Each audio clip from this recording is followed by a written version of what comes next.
बिहार में आरजेडी कांग्रेस के मंच से मेरी मां को गालियां दी गई।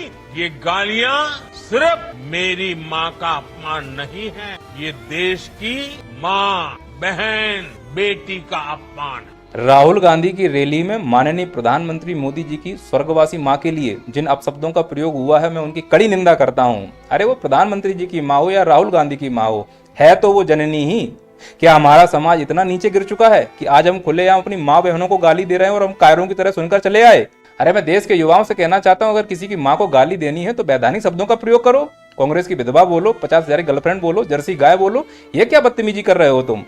और माननीय प्रधानमंत्री जी से मैं बोलना चाहूंगा, इतने बड़े आप नेता हो, आपको ये समझ में आना चाहिए कि रैली में से कोई भी कुछ भी बोल सकता है। क्या किसी नेता ने इस प्रकार की भाषा का प्रयोग किया है आपकी तरह? नहीं किया ना, तो फिर ये क्यों आप ड्रामा कर रहे हो मंच पर आकर कि हमको गाली दी गई है? अरे हो सकता है जिसने गाली दी हो वो इस क्लास का स्टूडेंट हो, इसमें से कई टीचर को तो आपने ही अवार्ड दिया है। मना करता था इन गालीबाजों को आप सर पर मत चढ़ाओ, तो इनके स्टूडेंट गाली तो देंगे, रोजगार आपने दिया नहीं, बची क्या उनके पास, गाली तो वो दे रहे हैं। या हो सकता है कोई एसएससी का भरा बैठा हुआ हो, आप उनकी सुन नहीं रहे हो, तो उसके अंदर वो दर्द है। मोदी जी, जिस बेइज्जती को आपने अभी फील किया ना, इस देश का युवा यह बेइज्जती रोज फील करता है। और जब ऑडियंस ही इस देश में गाली वाली हो चुकी, तो गाली से आप कहां तक बचोगे? क्योंकि आप ही लोगों ने तो इन सेलिब्रिटी को सेलिब्रिटी बना के रखा है। इन गालीबाजों को अगर आप एडवांस में जाकर पुरस्कार दोगे तो गालियां ही तो पड़ेंगी। इसीलिए तो इन छपरियों को मैं आके क्लास लगाता हूं कि आराम खोरो, तुमने पूरे समाज को गालीबाज बना दिया है। डर था इसी दिन का कि कहीं कोई आके माननीय प्रधानमंत्री को गाली ना दे दे, वही हुआ।